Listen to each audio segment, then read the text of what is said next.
Welcome back to the Bonus Bone Podcast, friends. We've got guests this week. Chasta and baby Huey holding it down. Mm-hmm. But we've got Brian Overfelt from Old Princeton Landing. Who's a dear friend of ours and like family. So Brian O for the rest. I just wanted to give you like the full shebang. And we're not alone in the studio. And P1 Paul standing in for Lamont. Yeah. Clearly, he's got all the dick jokes for the day. So here we go. We got them out of the way already, I think. Well, yeah. You haven't been on in quite some time, actually. No, it's been a while, and we've been talking about getting Brian on. For weeks, months. For I think, well before the L&T ball. Yep. But one of the reasons I wanted to make this happen is Brian is just such a treasure when it comes to stories. And I for a long time, he started coming on air back, or not on air, but we started working together back last January. Every Wednesday when Brian and I would talk, it was meant to be a 5-minute call. 45 minutes later, I was getting an education on all things to do with the music industry, surfing, and really, Brian, I think I've told you before, man, but like you've really helped put a lot of wind in my sails this year, just with the passion and the way that you run your business. But my favorite thing about you is I never know what you're going to say. So I thought I thought this would be great for our Bonus Bone podcast, man. So just like when you walked into studio today and you started telling us a story about your shoes, I figured we could start there. Yeah. Also mention, October 18th, Lunatic Fringe is going to be at OPL. October 19th, that sexy drummer guy from State Line Empire is going to be there as well. Absolutely. But yeah, other than that, man, just great to have you here and looking forward to hearing some more of your stories. Yes. Well, first of all, it's been so great working with The Bone. Y'all, KMBR and The Bone. Yeah. Every single person I've gotten to know. It seems like the three of you are the ones I kind of know the best. Yeah. Right? Maybe Huey shows up. Chasta, you show up. He's my tequila partner. Oh, yeah. Absolutely. I don't do shots unless I'm with Brian. And that absolutely. Is an absolute yes. fact. I always forget we do that until I see a picture later. I go, we drank tequila. Whoops. And our Wednesday morning phone calls are great. We usually make some tea and we sit down together. And like Indian style, it always ends with, dude, I got to get going. One of us is saying that, and we have to go. It's hilarious. That's quite a cute It's the longest goodbye, though. I love it. I'm gonna let you finish. I sound like Kanye. I'm gonna let you finish, but I do have to say, you're such a love. Yes. We adore you. We adore everything you do at Old Princeton Landing. I've been going there for umpteen thousand years because I've lived in Pacifica for almost 20 years. So I've been going there for a very, very long time. What you have done with that place since you have owned it has been tremendous, especially with the back area, that venue, your mountains with all the lights and everything. Mm-hmm. But most importantly, it starts with the energy and the vibes. Like you walk in that place, it feels like family. It's community. Mm-hmm. Everyone's in a good mood. They're ready to hang. It's got that like Hawaii kickback style to it. I just like the cool surfer town. So for me, coming from Alameda, I'm in the East Bay. Right. So coming to that side of the bay, which I'm not too familiar with, but when I do go over there, I love the surfer town vibe, small town vibe. But yeah, you're right. Community, everyone there super friendly, happy, in a good mood. The music, the food, the drinks, everything. Yeah. But we got to get up for Brian because we just talked to Chris Shiflett of the Foo Fighters a couple weeks ago, and he gave you such huge praise. Did you see that interview? The first, we'll have to send it to you. The first full 3 minutes, probably. I think it was just Brian Love Fest. Yeah, but he just said Chris has seen every music industry person from around the world, but he said Brian is a true professional and one of the best he's ever worked with. So a member of the Foo Fighters loves you. I mean, how awesome is that? Well, I'll say this: what I love working with certain artists are the ones that actually reach out to me or text me if they need something or call me. Yeah. And that's what he does. Yeah. So I speak with him. If he needs something when he's coming through, or we're talking about a show, Chris Shiflett calls me. Yeah. And I love that because things get lost in the game of telephone, right? Oh yeah. So when the agent or manager or friend is calling me, I don't feel I can do as good of a job. Mm-hmm. So Chris calls me, and then I make sure when we work it all out like that. But he's one of the few.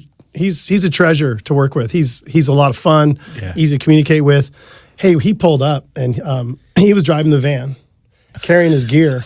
And then we had to back the van in, and it was trafficy out in front of the Yeah. Old Princeton Landing. Yeah. And he jumps in and gets out in the traffic and deals with it and backs it in. And no one knew who he was. And someone said, "Hey, who's that back in the van?" Well, that's Shiflett of the Foo Fighters. He's actually back in the van in. A lot of those guys, they don't do that. They go, they let everyone do everything for them. Yeah. That's one thing I love about him is That's he handles his own business. Yeah, that's true. Let's take it back. Let's tell everybody how you got Old Princeton Landing. How did, like, I mean, you don't have to tell us your whole life story, but like, let's get some good chunks in there so people kind of understand who you are. Well, I've always, I started out as a dishwasher at the San Benito House. I bartended at the Miramar, bar backed at the Miramar, was a busboy at the Moss Beach Distillery, and I could go on and on. Yeah. And then Roots, deep roots yeah, in just that always area. got into the bar business. And this guy, Rob Ray, a bartender over the Miramar, a teacher, a basketball coach, somewhere in the South Bay at Reardon, I believe. He was the head bartender at the Miramar, and he's like, "Hey, you want to learn how to bartend?" So he, with the owner's position, got me into bartending, and I started attending bar. And then I somehow started doing entertainment as well. Like I always was booking shows in different places. It was just something I loved to do. And I was in a band called The Dust for many years as well. So maybe through that, booking my own band and then working with other bands and things like that. One night at the Miramar restaurant, I had Slightly Stupid Pepper and the Expendables. Wow. I don't even know how we got them. My buddy Derek Merkel made their website and their first T-shirt for Slightly Stupid. He goes, "Hey, dude, I can get you these guys for $700." Whoa. And I'm like, "Really? Are they any good?" Because I was helping book shows at the Miramar restaurant. They don't have the stage anymore. Yeah. They built the kitchen out. It's gone. But that place used to be an amazing music house. Wow. And I said, "Oh, okay." And then he goes, "Hey, there's this other band on tour. They're $500. They're called Pepper." And I was like, "But they don't have a place to stay, so they stayed in my house." Matter of fact, we were having so much fun that on the night of the show, I was hanging out with the boys and Pepper in my house, and their manager and their sound guy, and we got a phone call. "Hey, you guys, where are you? We forgot we had a show." Oh my God. But so that was probably the show that really put what I do on the map. Yeah. And then all three of those bands literally hit it big Blew right up. after that. And I saw Jeff Weirs of the Expendables. And we were talking at the show. The Expendables played for me about a month ago. And he comes over and we're talking, and I brought up the Miramar, and he goes, "Was that you? That was you?" I go, "That was me." Oh, he goes, wow. "Brian, that was the beginning of it all." Wow. So the hair on my arm standing Ooh, up. me too. And for me, that was nice for him to say that, because that was huge, because it was the beginning of a lot of things for all of us. My father was the accountant for the owner of. He was the accountant of many businesses in Half Moon Bay, and he was the accountant for the owner of the Old Princeton Landing. Oh, okay. Run by a classic guy, and he these guys made the Sopranos look like they were nothing. Yeah, I've heard And they that. were just kind of over it. And my dad said, do you want this place?" It wasn't given to me. Yeah. But if you want it, we can figure this out. And the place was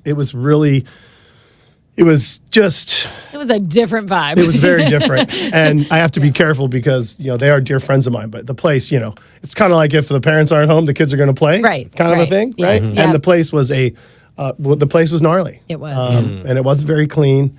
And, the owners did what they did. They didn't, they just didn't have the same passion as I did for what I wanted to do. Yeah. I looked at it, and at the time, it wasn't a tourist spot either. Yeah. We didn't have a whole lot of people down on the coast at that time. We took it over August of 2010. Yeah. We're in we just passed our 14th year. It's amazing. So I said, yeah. And because I had done shows there for the Yeah. owner. One night we had Long Beach All Stars. We had Tommy Kern, the famous surfer, played. My metal band played. And we had put 6 or 7 shows, and the place was filled with the surfers, and people that love music. And I think I was at that show, actually. it was crazy. Yeah. And I remember looking around the room going, "Oh, it doesn't matter what the place is who you put in it." That's exactly right. There's a field of dreams kind of vibe to what you've done there. Like if you build it, they will come sort of thing. Because the types of shows that you get and the love that you get from the community and the bands that come in, it almost doesn't make sense for what that place used to be. Exactly. And so there's one common denominator, Brian, and that's the owner that puts the passion into the place. And just like with the Chris Shiflett interview, he talks about how he comes in and ends up going surfing with you guys just an hour after unpacking all his gear, right? And and these are the things that it's just you being you, but it's a very welcome environment. And I think Chasta's lucky enough to live close by, but the community gets it, and it's what's made that place so special, really. I did get to see Neil Young play there. He played there a handful of times in '96. Sometimes you got to repeat this stuff. Neil Young played there a handful I was going of to say, times. wasn't You're that like pretty his house close to spot? him. Yeah. We Right. have. He did the Bridge School benefit to raise money for the Yep. for the handicapped children's school, the Bridge School over in Hillsboro, and the Bridge School would pay for their school. Yeah. And we all know who played at the Bridge School. Yeah. Everyone played at the Bridge School. Yeah. I mean, you can start naming musicians from Tom Petty, Paul McCartney, Metallica, Eddie Vedder, Soundgarden, Eddie Vedder, all of them. I mean, I saw No Doubt, Jimmy Buffett, Neil Young, and took my mother to one of them. It was really important to Peggy Young that the community was involved, and so she made a huge effort, and Neil, to invite all of us. One year they invited all the Mavericks competitors, and I got to take 24 surfers to the Bridge School and pull up to the box office and got out of our cars, and they opened up the gates, and we were all parked next to Pearl Jam's bus. Oh, wow. Holy crap. But just the Young family always wanted everyone to be included, and Peggy did a great job doing that, and they're really neat. And Neil probably spends more of his time in Southern California, right? But I believe he still has his ranch over there. It was a neat thing having Neil and Ben and Peggy around all the time, and I miss that whole vibe of seeing Neil walk into a liquor store or walking on the street or going to get a train at Talbot's or whatever, and it was just cool seeing him around. Yeah. And he was a very normal, easy to talk to kind of person. Yeah. What's cool is all the surfers too, obviously. I mean, you are a surfer and you've worked in that capacity for a long, long time. So you bring the surfing community and the musical community all together. Or it seems that that's your mission. Does that just naturally happen, or was that sort of a vision of yours? No, it's all organic. Another bar opened up down the street, and they said, "You have the Mavericks bar. We want to have the Jetty bar or whatever." And I was like, "I don't have a Mavericks bar. It just is what it is." We didn't try to do anything. We all like to surf. Yeah. Most of the workers there surf. At least the ones when I started the business, it was all my buddies. Yeah. My brother surfs. I surf. My old bar manager, David, surfs. I was with him all day yesterday. Surfing is just organic. Yeah. And then when the surfers get done surfing, whether it be Mavericks or any of the beaches in the area, I got to be careful there too, right? You start naming surf spots. There'll be 5 people with baseball bats in my car when I get out of here. Now when did the surfboard start ending up in the rafters? Like, what do you remember the first board? I do, and I just actually told him how much I appreciate him. It was Kenny Collins, Skin Dog from Santa Cruz, a West Sider, pro surfer, one of the first back surfing Mavericks back in the day before they had the vests and the rescue teams and everything. He was out there going for it. He brought a board in one day and wrote to the OPL boys, Skinny. And they did a story on the surfboards in the newspaper. It's actually hanging in the marquee out there. I cut it out. It says surfboards tell stories at the OPL. Yeah. And I called him and I just said, "Hey, I wanted to thank you for what you started in my rafters." Yeah. Wow. How many are up there now? There's about 24 up there now, but I got like 80 in the warehouse. Oh, wow. And we're actually having a kind of a problem. I have all these boards. Right. And I don't really have room for them. Like I've got you should see them. They're stacked everywhere in the You're going to have to renovate and make a fence out of them or something. One of the neatest surfboard stories, I want to say this story because it's a generous human being. Anthony Tajik won Mavericks in 2005, and he gave his trophy to my friend's son. And that's the kind of guy he is. Now that kid's grown up and played college football, and I'm like, that's amazing. And he was in the movie. He was one of the stuntmen in the movie Chasing Mavericks. And the boards had the green nose. They're kind of a rainbow-colored board. It was about the story about Jay's life and how Bob Pearson, who's a dear friend of mine as well. I was friends with Jay as well. Jay saw the first time my band ever played outside of a garage was Jeff Clark's Mavericks Surf Shop first anniversary. And that was the Dust, right? It was before the Dust. It was before we were called Bearing Psalm. Oh, and, okay. And we were we were probably really horrible. And I'll never forget it. Jay Moriarty was standing against the wall. This is such a great story. He's standing against the door over here, and I'm in the front, and we're singing. And I'm literally watching women and children, women run with their baby carriages away. Like because I'm on Main Street, Half Moon Bay. And it's People are raw. dropping their This ice is cream. raw metal. This is like I'm screaming, and my guitar player's going to town. And we got done. I looked over at Jay. I'm all, sorry about that. And he's all, no, it was good. But it turns out he actually really liked raw metal. That was like his favorite thing. Oh, wow. But anyway, back to the surfboard story. Anthony Tajnik was a stuntman, one of the stunt guys. They had a few guys riding those boards. And anyway, for my daughter's first birthday, he wrote Only Steel. Her name is Steel. He wrote Only Steel Can Use. Oh, my God. It's in the rafters. Wow. I'm all, you don't have to do that. And he's like, nope, gave it to my daughter. It's her. He gave her his movie board. And when you walk into the Old Princeton Landing, you look up, there is the movie board from the movie Chasing Mavericks, and it says Only Steel Can Use. I have to look at I it. know. That's so rad. It's straight up when you walk in. And, Wow. and I think that the movie company wanted those boards back, so no one knows. Oh, yeah. No one knows. Yeah. What did you guys tell me about not saying certain know, things on the right? air? I'm so happy we're recording all this because I try and explain to people what it is Brian and I talk about. Yeah. And unless you're listening to him tell a story, you don't get how many times the guy kind of moves you to like an emotional point. I know, right? like I was just teary-eyed. Like Chasing Mavericks. I don't know how many people have seen the film, but obviously people who've lived it. That's the whole other thing. I mean, actually, you could be Gerard Butler's character in the movie. Now that I'm looking over at you, actually right? could, You know? yeah. If you've seen the movie, it's kind of There's some great Gerard Butler stories when he was in town. See? Oh, yeah? Can we tell actually, any of I'll those? let you go. Go ahead. Well, let's see. I know he got kicked out of Santa Cruz. Did he really? Oh yeah. I know my wife was walking on the beach, and she comes home and she says, "Does Gerard Butler have a beard right now?" I go, "Yeah," because he would come in and play. We had Galaga, and he would come play Galaga. Is that why you grew the beard? Well, he apparently was extremely friendly. Yeah, I bet he was. And we knew he was having a good time a lot because he'd yard sale his stuff, and his assistant would come around trying to find all his stuff for him. Yeah. But yeah, he loved to play Galaga. He'd play Galaga in the Old Princeton Landing. And but yes, I said yes, honey. He has a beard. She's like, I saw him on the beach. I spoke with him. Yeah, and I'll leave it right there.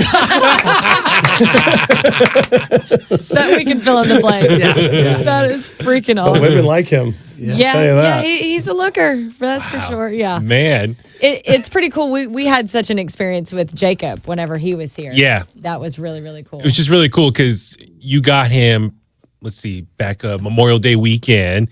So this is coming off. I mean, 2024 is a big year for Jacob. Yeah, for Jacob Null, we're talking about. Yeah, Jacob Null, son of Bradley Null, lead singer of Sublime. Well, now he's the lead singer Jacob's of Sublime. Castle, right? Yeah, Jacob's Castle. But 2024 is a big year because he just played Coachella with Sublime. That was like his second performance ever with Sublime. So it's official. He's now the front man of his dad's band. So what 6 weeks later, he's playing at OPL with the Whalers, opening up for the Whalers. That was such an epic Jacob's Castle. So that's like his solo persona. Right. And so for him just coming off this huge Coachella, festival performance, back-to-back weekends, he's at OPL. But it seems like he was really in his whole element there because he's a SoCal kid. Yeah. But to play up in Half Moon Bay seemed like such a fun show. And it was just really cool. I guess, can we talk about it? Just you and Jacob had that moment backstage.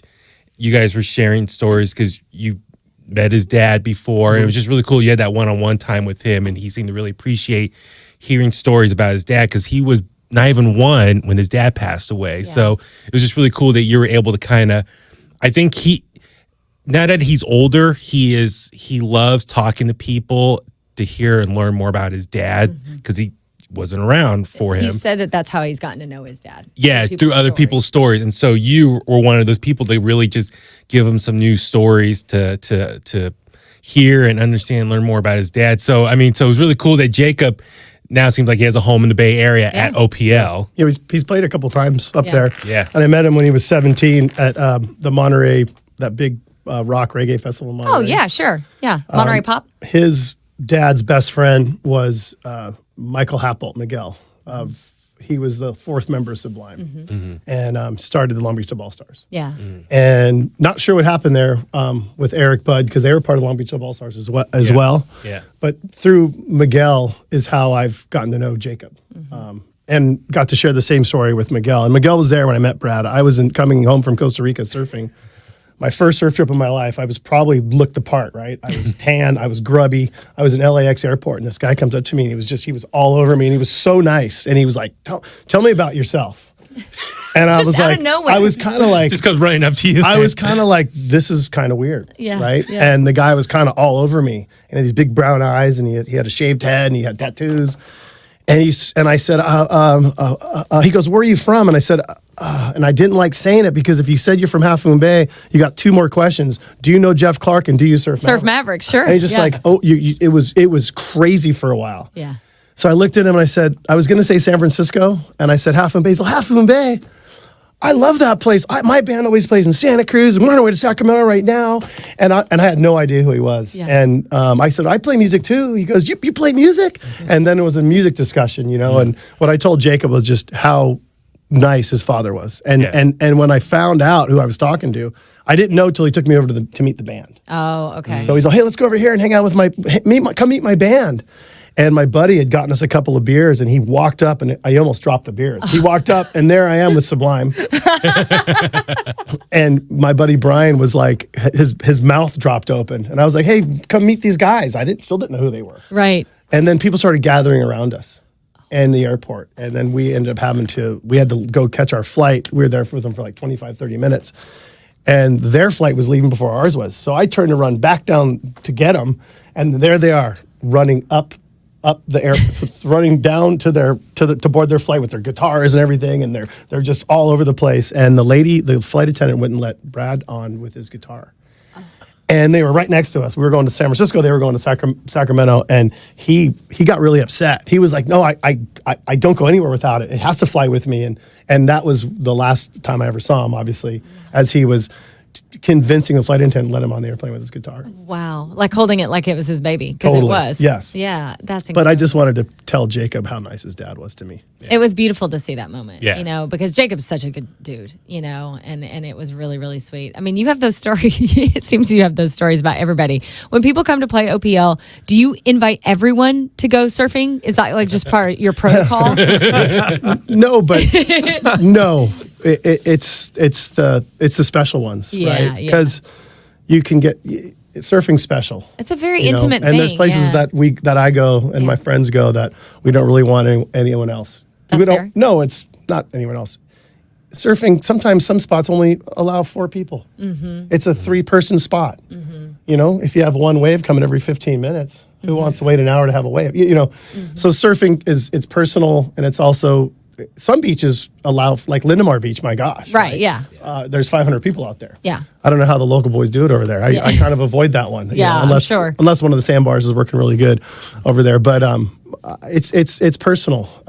And so when you have someone really cool and they think they're going to appreciate it, you take them surfing. Yeah. And if the waves are, like when I took Chris surfing this year, I tried to take him this last week, but it was like a 2-man spot.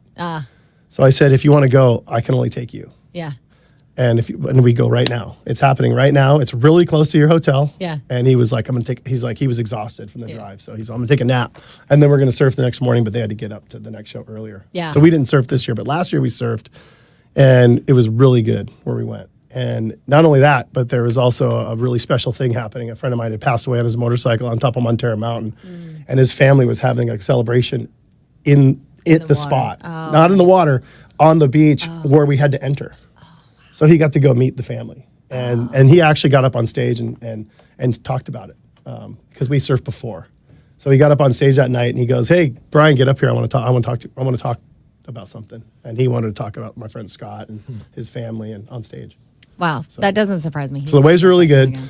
There was a beautiful day. The waves were perfect. It was we were celebrating my friend. Yeah. So it all sort of just kind of just was just a wonderful moment. And that's what you're looking for. You live in those organic moments, though. Like that so speaks to who you are. Like everything just sort of comes together, right? Yeah, I mean, you're one of the more present humans. Present, that's the word. I think that's probably what I love about you so much is if you're, and just like we're doing right now.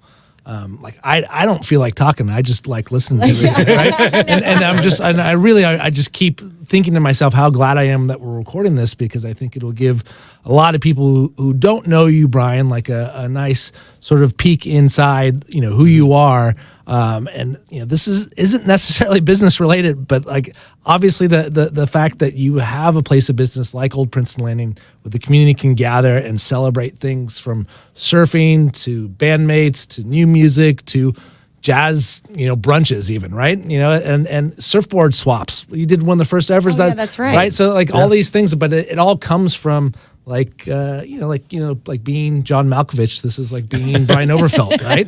It's like these things come out of his head and then they become a reality. Yeah. So but it comes from him being present.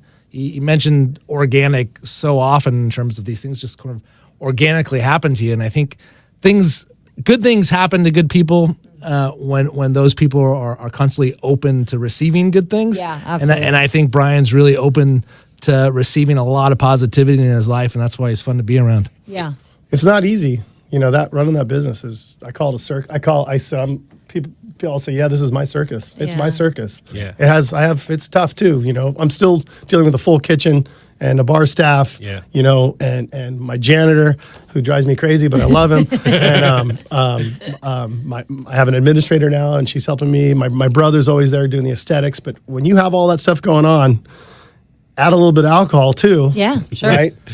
Maybe I'm a little too present. Yeah. Like right now, my wife's not even talking to me because I was so present. I didn't come home till later last night. Now's your chance to give her a nice shout babe. out right now. I love you, babe. She's a special education teacher down at Encinal in Menlo Atherton. Okay. And Wow. my daughter's now going down there with them, with her this year. So Wow. she works hard. I know her job is. That takes a lot of patience, Yeah. and that helps you. She has patience for you. Well, she treats me sometimes like her students, and and she's in the. She's got second, third, and fourth, and fifth grade. And I'm like, I don't really appreciate. I joked with Brian that his nickname could also be Baby Huey. To be honest with you. You hear some of the things that he gets in trouble for. Like, I'm not like 100% a Brian sympathizer. Actually, when I hear some of the stuff he pictures, really? Oh, really? yeah, exactly. Yeah. Well, we could do a whole part 2 on Hell's Kitchen and how often Brian's in trouble at home. So all the stuff you shouldn't say. yeah, exactly. Yeah. We've been so positive today. Maybe off-air podcast. Yeah, exactly. Well, I mean, let's call it like it is. You own a bar, and like I'm a fun time girl. Like I love to go out and drink, and I do take shots when I'm with Brian. Otherwise, I do not. That is an absolute true story. And so no, it's true. I don't do shots. I get too ornery when I do shots. But like it would be hard to be in a bar all the time and not want to like partake. Right. How do you balance all that shit? That's tough. It's hard. I think I do have a I don't know if it's a talent. I do have I'll do 5 heats. I'll set do of skills. Five heats. like yesterday, celebration of life in the backyard Right. for my dear friend Rex and his family. And then they all left, and I went inside, and then some more of my friends came in, and they left, and some more of my friends came in, and I can just engage, and I have a strange endurance. It gets the best of me sometimes, and I get in big trouble. Yeah. But for the most part, I can pull it off. It's just something I've always been able to do. Like Yeah. My good friends look at me and they just go, dude. I love what you just a strange endurance. I love it. Strange endurance Right? and 5 heats. He's a superhero. We got to preserve his body. He is a superhero. We got to breed Right. more Bryans. Poor Brian. Tell your wife, Get the get on DNA. it. But the thing what I like, and hopefully people are kind of catching on, I'm trying to think of the right word, like not to bring back to wrestling, but like certain wrestlers, that's your favorite wrestler's wrestler. So with Brian, I feel like if you think about Warrior. no, but I mean, like he's a musician's musician. I'm trying to think of the word. I Like, understand. but Yeah. like Yeah, the fact you have so much respect. Yeah. From the music industry, from so many people we just referenced just now, Jacob Null, Chris Shiflett.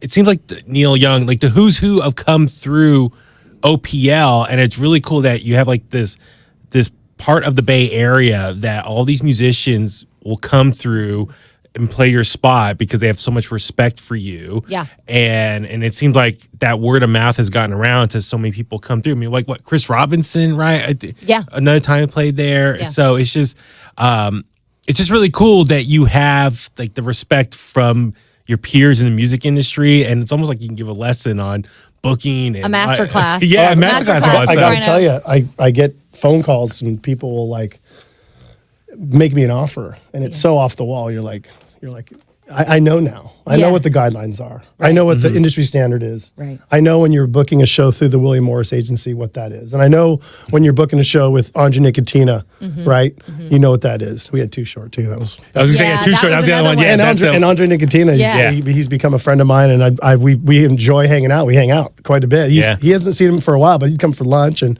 we have lunch. He comes and he'll be in there having lunch. And someone's like, "Is that fucking Andre Nicotina over there?" I'm all, "It is. Go say hello." That's so It's awesome. also He'll talk to anybody. Jim Martin, Faith No More, your bud. Yep. He always comes through with my buddy Eric. Eric Garth, who's been helping with security. Eric was friends with Jim, and then Jim started coming through, and really cool. That's awesome. Jim Martin is what a great guy. Yeah. We even actually all go and meet for lunch because he's East Bay, West Side. Yeah. There, and we all meet. We'll all drive over the hill and meet for lunch. That's great. Stefan Shirazi too. He's a writer, like a publicist, and he's part of our crew. Wow. As well. And yeah, we've got a really neat crew, and I love them all, and I don't take any of that for granted. So I think it probably helps you a lot that you've been on both sides of the industry, like being a musician, being in a band. Like, do you feel like it helps you kind of see it from every angle? I don't want to make money on music. I want the bands to have it. So, and a really good formula is you sell us, you bring in a musician or a band, and then I just want the expenses to be covered and give the rest to the band. Okay. And that's sort of my formula, right? And I think I feel that way. And I take a hit a lot of times too. I lose a little bit of money on shows, but I don't really care because of what's happening, because these connections, these feelings, and these things that happen. But being in a band and being taken advantage of and being on that other side makes me more sympathetic to the musician. I want the musicians to make it, have a good time, stop through when you're on tour, have a warm meal. I love feeding the bands. There's a place up in Arcata. I can't think of it. It's in the Arcata Square, and they were famous for a great venue, but they had great food. Yeah. And we never got to play there. And I'd stop through and I'd go talk to the guy, and I think his name was Ian. And it was reputation was they paid and they fed. Yeah. And we never got a shot because we didn't have a following up there. But anyway, he's like, so I tried for years to get in there, but the reputation was they take really good care of you. Yeah. And so I want to take really good care of the musicians. And that right there. And all of our customers. Yeah, of course. And that explains why you're everybody's And by the favorite way, I keep getting more and more fans of the Bone through the advertising coming in. I had a couple people on Sunday, right? Yeah. And they'll come in there and they'll say, "You're Brian." Yeah. Right? And there's Bucky, biting him. My dog loves to bite me in the bar. It's the weirdest thing in the daytime. He'll just start biting me, like on the ass. But doesn't do that elsewhere? No, it doesn't do it to anyone else, and he doesn't do it at home. He just does it to me in the bar. Just to embarrass you. But I've been getting a lot more people. I think your wife's got a secret command for him. Yeah, right? No maybe, kidding. Maybe she has a thing on her collar. She definitely does. And she's punching. She hits a button. He's like, on it, mama. That's hilarious. It's funny when we go in there, we always run into boneheads and they're like, holy crap, you really come. Like people, it's just funny that people are surprised that we're actually out there. Yeah, it's like, no, it really is my backyard. Yeah, and plus we just feel so welcome there. But all the great music that you have booked up throughout the year. I mean, check their concert calendar and see what's coming up there. But it's a great place to hang out and just go out on a Friday night or Thursday night, whatever the night might be. But it's always a fun vibe there, and just very welcoming, and just the cool decor too. Like you got like Niners stuff, Warrior stuff, Giants stuff, like all the Bay Area sports teams. But even the stage, I like the stage set of like the light show Can you have. Tell the story about that, about the stage. Is that a private story? Because I've heard it, but it's incredible. So this guy Gabe Cordy from Point Reyes, Does backgrounds for works a lot with Britt Gavia, Folk Yeah Events, Okay. and does these like temporary background sets that look very similar to my stage. And through Britt, and then we also have a very close friend, Xerxes Whitney, that I went to college with.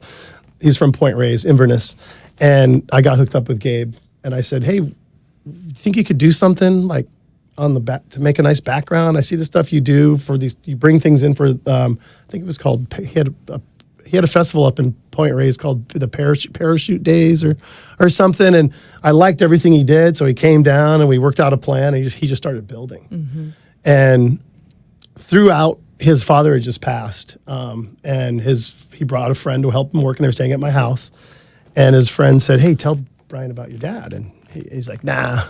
And I will tell me about your dad, dude. What's up with your dad? His dad's name is John Cordy.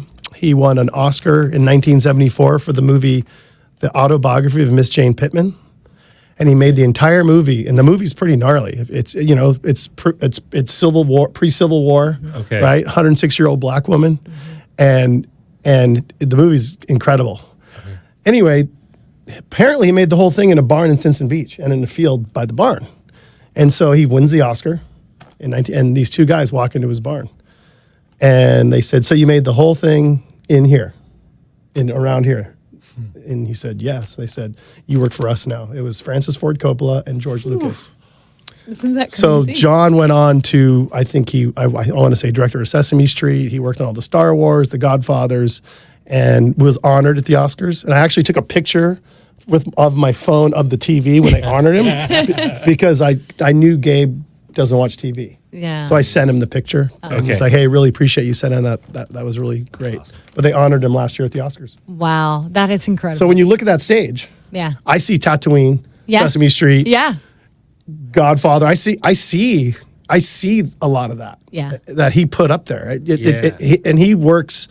You should have seen him. No shoes on, up on the ladder. Building it. Yeah, Your like stage. he's an artist. He is an artist. Actually, if you just glance at it, you see mountains, right? But when Yeah, you really stand the and layer, look at it, yeah. the layers, the waves, there's so much going on in that structure. And then you added lighting, and it's just like, wow. And that's my buddy Alex Lau from Coast Tribe. Oh, I love Coast Drive. He's a lighting director. Okay, and yeah. he's been like experimenting on that's all him. Yeah. So he put those things with the mountain, and then he put the lights.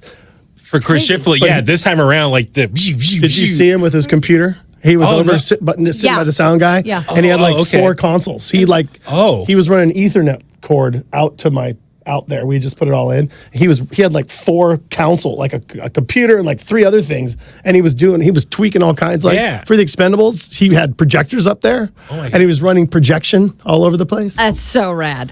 My shade cloth got taken down in a storm a few months ago. So normally I have a huge shade cloth above the bands, and Yeah. that would have been great for Chris since It was raining. since it was or misting. Yeah. Whatever the weather is doing around here. Yeah.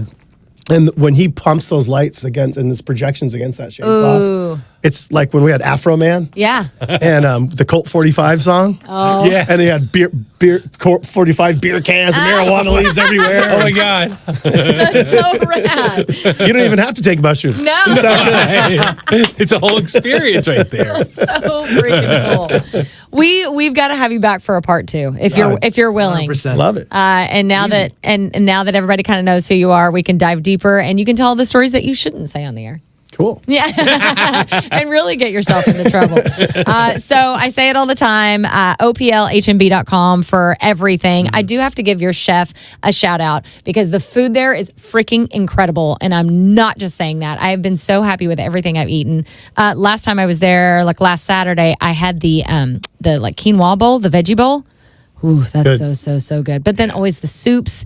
Everybody loves the fish and chips and all the deep fried madness. Like there's so many things. Healthy, not healthy. Love it. Juan Martinez. He's great. He really is so good. And I love that just the setup there. Like outside, you got like the benches and like the front of your facility. It has, great places to sit down, people walking, strolling through, you can sit down. Then inside, like your main bar area. And then the back is the whole performance, like venue area. So I just love how there's just a place for everyone to like sit, mingle, socialize, have fun. And shouldn't go without saying, it's a bar, it's a venue for shows and concerts, but it's also very much a family-friendly place. Oh, yeah. Especially the way that you've got it set up. If If you'd like to hang out in the bar, in the back lounge, you can. If you like to hang out on the park benches out front with the family eating a loco moco, you could do that as well. So that's what we do out on Sundays. And I've said this on the air, and people have done it now, and then they send me photos, and it makes my heart so happy. So we go way down the coast, like south of Half Moon Bay. We park our truck, we get our bikes out. This is me, my husband, and Cody,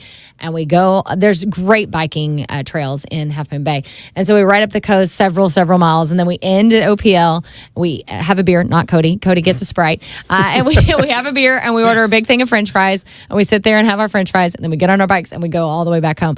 And it's our favorite thing to do because it's so beautiful, and you're our stop, like you're the destination.